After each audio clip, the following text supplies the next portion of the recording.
ನೋಡಿ, ಅವರು ಆಡಳಿತ ಮಾಡುವಂಥ ಸಂದರ್ಭದಲ್ಲಿ ಎಷ್ಟು ದರೋಡೆ ಆಗಿತ್ತು, ಎಷ್ಟು ಬ್ಯಾಂಕ್ ರಾಬರಿ ಆಗಿತ್ತು, ಎಷ್ಟು ATM ಎಷ್ಟು ಕಳ್ತನ ಆಗಿತ್ತು, ಇದೆಲ್ಲ ನನ್ನ ಹತ್ರ ಮಾಹಿತಿ ಇದೆ. ಸಂದರ್ಭ ಬಂದಾಗ ಕೊಡ್ತೇನೆ, ಅದನ್ನು ಖಂಡಿತವಾಗಿ ಕೊಡ್ತೇನೆ. ಕಾನೂನು ಸುವ್ಯವಸ್ಥೆ ಭಾಳ ನಾವು ಕಾಪಾಡ್ಕೊಂಡು ಬಂದಿದ್ದೇವೆ ಕಳೆದ 2 ವರ್ಷದಿಂದ. ಯಾವುದೇ ಒಂದು ದೊಡ್ಡ ಗಲಾಟೆಗಳು ಮತ್ತೊಂದು ಕಮ್ಯುನಲ್ ಇಶ್ಯೂಗಳು ಯಾವುದು ಕೂಡ ರಾಜ್ಯದಲ್ಲಿ ಬರದಾಗ ನೋಡ್ಕೊಂಡಿದ್ದೀವಿ. ಕಳ್ಳತನ, ದರೋಡೆ ಇವೆಲ್ಲವನ್ನು ಕೂಡ ನಾವು ಹತ್ತಿಕ್ಕತಕ್ಕಂಥ ಕೆಲಸ ಪೊಲೀಸ್ನವ್ರು ಮಾಡ್ತಾನೆ ಇದ್ದಾರೆ.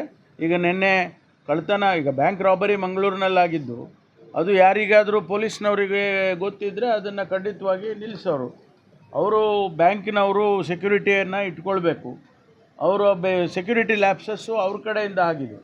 ಆದರೆ ಪೊಲೀಸ್ನವರು ನಮ್ಮ ಇಮ್ಮಿಡಿಯೇಟಾಗಿ ಅದು ಆದ 1-2 ದಿವಸದಲ್ಲೇ ಅವ್ರನ್ನ ಅರೆಸ್ಟ್ ಮಾಡಿ ಸುಮಾರು 12 ಕೋಟಿ ಬೆಲೆ ಬಾಳುವಷ್ಟು ಚಿನ್ನ, ಬಂಗಾರ, ಹಣ ಎಲ್ಲವನ್ನು ಕೂಡ ಈಗಾಗಲೇ ಸೆಕ್ಯೂರ್ ಮಾಡಿದ್ದಾರೆ. ಅವರನ್ನು 4 ಜನರನ್ನು ಹಿಡ್ಕೊಂಡಿದ್ದಾರೆ. ಹಾಗಾಗಿ ಪೊಲೀಸು ಕಾನೂನು ಸುವ್ಯವಸ್ಥೆ ಹಾಳಾಗಿದೆ, ಅದು ಎಲ್ಲ ಸತ್ಯಕ್ಕೆ ದೂರವಾಗಿರುವಂಥದ್ದು. ಇದರದ್ದು ಪ್ರೋಗ್ರೆಸ್ ಇದೆ. ನಾವು ಆದಷ್ಟು ಹತ್ತಿರದಲ್ಲಿದ್ದೇವೆ ಅಷ್ಟೇ ಹೇಳ್ಬೋದು ನಾನು.